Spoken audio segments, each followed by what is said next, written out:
it's a sad day that this happened. Sometimes we put ourselves in situations and we want to be pitied, or we want to play the victim of that situation. But if tables were turned, how would you as a person feel if what you're doing to the other person was done to you? I also don't know what I'll tell my kids.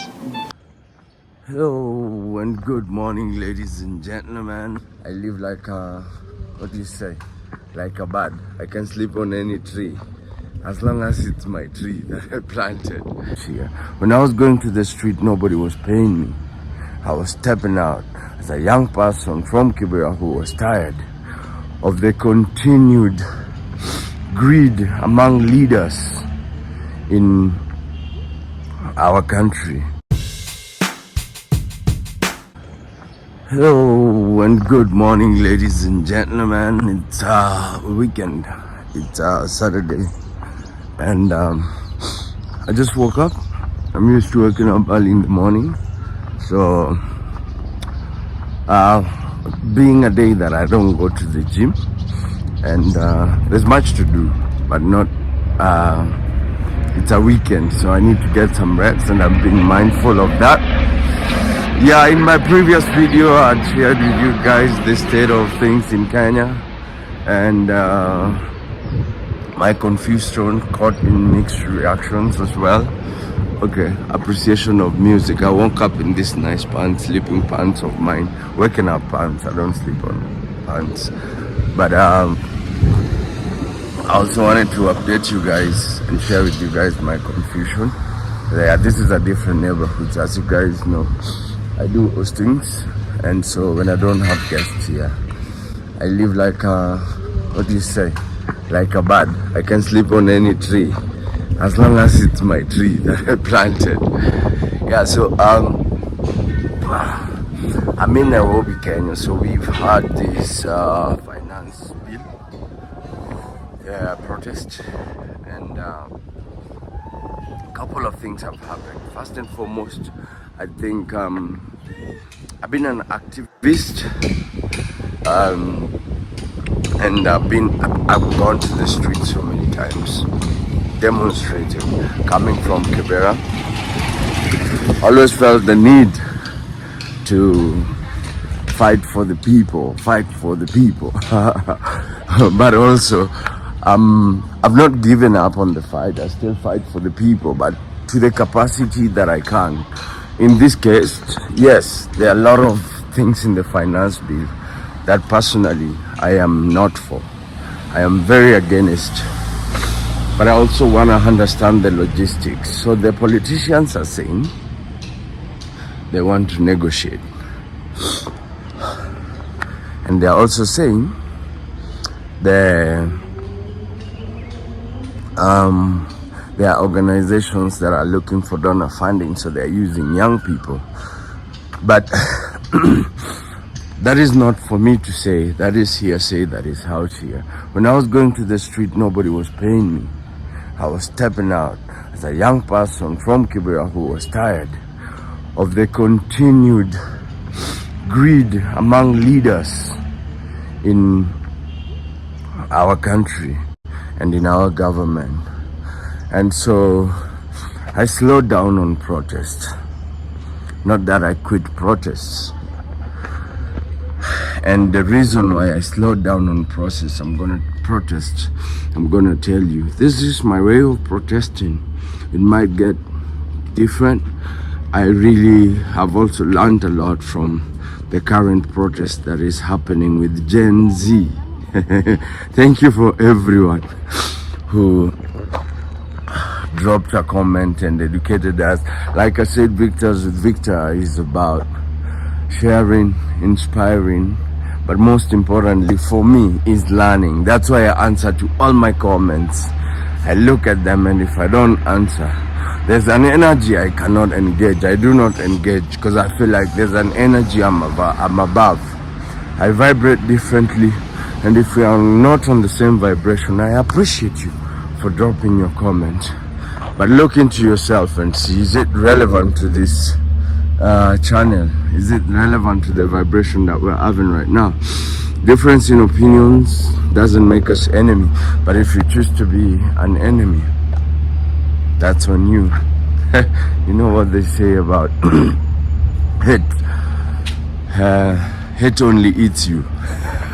I don't carry it with myself. So I appreciate and celebrate everybody who's commenting on the videos, everybody who's continued supporting, and everybody who continues to pray for me and for us as Kibera YouTube family. And I deeply appreciate your support. And for those who feel the need to stop supporting, we also respect that as well. So ladies and gentlemen, I've had really mixed reaction. I've been following this closely as I really wanted to understand. I'm in this neighborhood. I want to show you guys what is happening. So they're building a lot of stuff here. Yeah, but I wanted to have a conversation and also learn from you guys.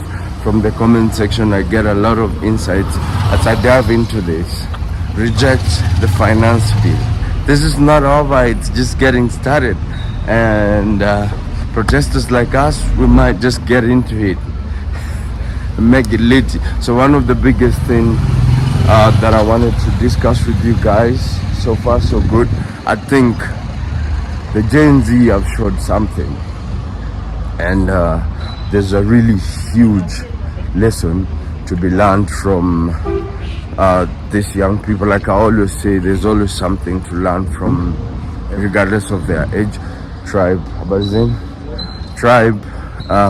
religion, or even race. And so the Gen Z have shown me something that we can have. In my life, I always thought that, you know, there's no negotiation you can have with the government. It's a 50-50 thing. I'm not really sure about it, considering also seeing the protests that we've seen with the Gen Z right now. So the Gen Z have shown me something, and I've really learned something, that we could have peaceful protests in Africa. For the very first time, we had peaceful protests, but this peace was still disturbed by the police. Yeah, there are kids getting around. Let me show you guys. Hello. Yeah. So back to the main agenda. So the Gen Z have shown us that it can be peaceful protests. All they had were placards and their phones, their cameras. That's all they were using to protest. But also, as you know, power to the people. Power to the people, which seems to be intimidating to the police. Reason I don't understand. The police, most of them are even underpaid.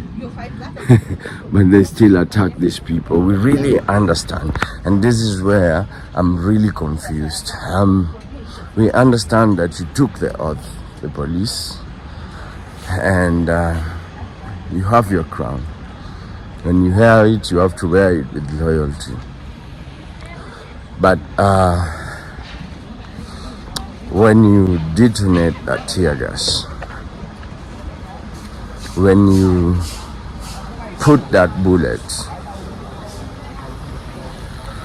live bullet, throw it and decide to someone's son, someone's daughter, someone's mother, someone's father, who could be a breadwinner. What is it that you're thinking? It's a live bullet, of course. If it gets into my chest, might kill. If it hits my heart, it will kill me. If it hits my head, it will kill me. Think about it. This was your brother, your sister, or even if you are Gen Z, if they are Gen Z, this was your father, someone's breadwinner, you know. So what are you thinking? And we had a scenario this time. There was a police officer who had detonated tear gas, and it exploded on him. Very sad. I don't know what you guys think about it. Drop a comment in the comment section. And he lost 2 of his hands. I want you to watch this.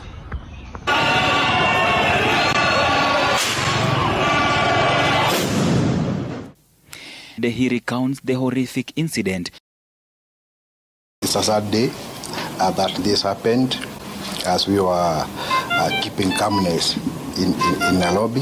This one has changed my life a lot because there are so many things that I won't be able to do as I was doing. I also don't know what I'll tell my kids about this.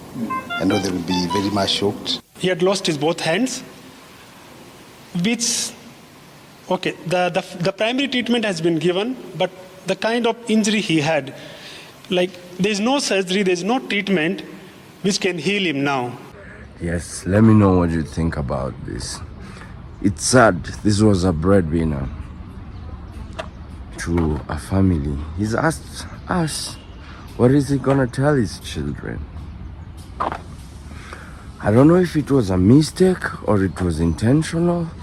I feel like protests, the farthest they could go is to have shields, especially if it's a legal protest. Especially if it is a protest against something for the people, because it's the people who put them in power. It's the people who've employed this police. It's the people who put these leaders in office. So they work for us. If we are your bosses, why would you hold a bullet on our heads? Why exactly would you detonate a tear gas to blow it on us? And if it's sad that he did this to this police officer, how sad would it have been to land on a Gen Z somewhere? How sad would it have been to land on someone's father? Sometimes we put ourselves in situations and we want to be pitied, or we want to play the victim of that situation. But if tables were turned, how would you as a person feel if what you're doing to the other person was done to you? I am not saying that we shouldn't. I feel sad for the police officer, especially that he is a parent and also a husband. These were his hands, and I know the Kenyan government. I know I could be wrong, but I doubt if the government is gonna continue doing anything to him. He might get his benefits, but I think that's the end of him with this work and even connection with the government. I have seen police officers who have gone to fight for Kenya in the border, and they ended up crying for help on social media. So I want to challenge the police officers to be very vigilant and be very careful in their duty. Do not misuse your power, because this, for the very first time, like I said in the previous video, we've seen the rich and the middle class people step into the street to cry out and demonstrate. Someone had said in the comment section that the police are very careful when they see the rich on the streets, and that explains probably why there's no use of force. But again, there was a use of force. This unfortunate occurrence happened. A 29-year-old young person was shot because the demonstrators, and for me, that's why I really question who is running this demonstration, who is advising these demonstrations, and who is behind this demonstration. These are legit demonstrations, but when we see people demonstrate into the night, knowing that we have wolves ready to pounce and eat the sheep, and I'm talking about the men in the uniforms, and then you have young people in the dark, then how are you gonna know this is the wolf that pounced on the sheep? If you understand what I mean, how are you gonna identify the police that killed this young man, especially that he was on plain clothes? It is a very sad time for Kenya. We need your prayers. It is a very confusing moment. We are in a man-eat-man society, and the times are very difficult. For those who will believe us, please send positivity to Kenya, and your prayers are really appreciated for those who are praying for my country. Like I said, I'm a huge believer of fighting for human rights and the dignity of a human. But also with the stories I've done down here of Victors with Victor, sharing stories of young people and young people that are trying to make ends meet, keeping it positive and doing something. I do not stand for the bill, but also young people should not be taken advantage of. If this is a genuine protest, let it be a genuine protest for Kenyans, regardless of your social status, your race, your tribe, or even your gender. But if we are rejecting the finance bill, let's reject the finance bill. Like I said, I am really caught in between this, because when the prices of basic commodity that are used by people in Kibera and in Kawangware and in these low-income neighborhoods were raised, I think when we went to the street, a friend of mine personally, who's from this rich neighborhood, said to me, "You guys are stupid, work hard and make ends meet." Just because they raise maize flour with 10 shillings, that 10 shillings makes a difference. And if maize flour is 50 shillings, and a woman in the slums out there steps out with 40 shillings, she's not gonna get a maize flour. She might have 40 shillings, but without that 10 shillings, the family will go without a meal. So let's be very realistic in fighting for this finance bill. I'm yet to make my decision on this, and I'm yet to take a stand on it. I have a stand. I'm not for it, but I really need to understand what I'm getting into before I get into it. I've read it, and read it again.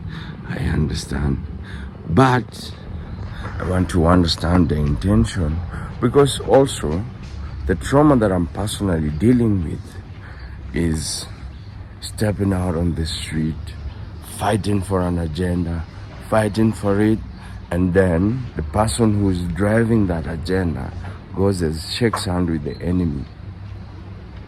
And then we are left there hanging out like idiots before we achieve the agenda, just because the two did a handshake. You understand what I mean? So ladies and gentlemen, let's think about it. But also, I wonder your take on this, because this young person was shot by a plainclothes police officer. And it was getting dark, but we should also talk to young people on how to demonstrate safely against this. So I think one of the things that the Gen Z has shown us is having your phones charged and having your cameras on all the time is one of the ways to protect them. But what other ways do we want to think about? One of the ways that I feel like we should embrace is talking to these young people on safety as well. Because if we keep young people, we understand there are not as many jobs right now, but if we keep them until dark in the night, then because this young man was shot as it was starting to get dark. So we want to be careful that the wolves actually thrives in the dark. Now the family has lost. This is somebody who probably had a family, had a girlfriend, or even was a breadwinner to the parent. So this is a very unfortunate occurrence. And for me, I call upon young people to have the same way they've had a strategic one. Just put your safety first, because as soon as you're gone, people are gonna talk about you for the first 2 weeks, and then when you're buried, your loved ones will remember you, but not everyone will push the agenda of getting justice for you. And the question is, what is going to be justice, and what action is going to be taken against this police? Because it was caught on camera, not that they don't know. If the government decide to trace this man, they will trace him and catch him and get him. But are they going to do that? Is the big question that I'm asking myself. So ladies and gentlemen, I hope you enjoyed this vlog, taking my walk in the neighborhood.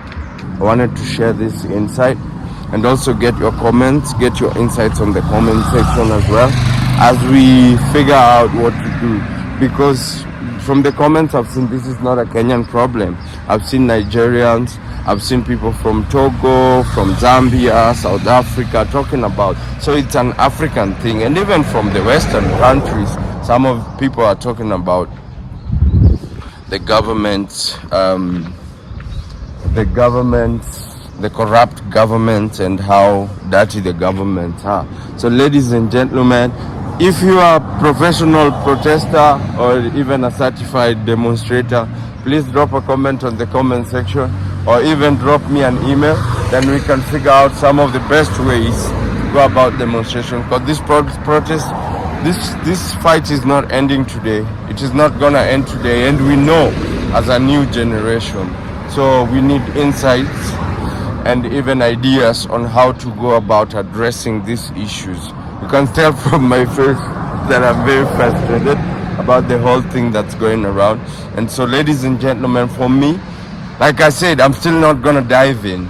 I'm against this. I want to reject this finance bill.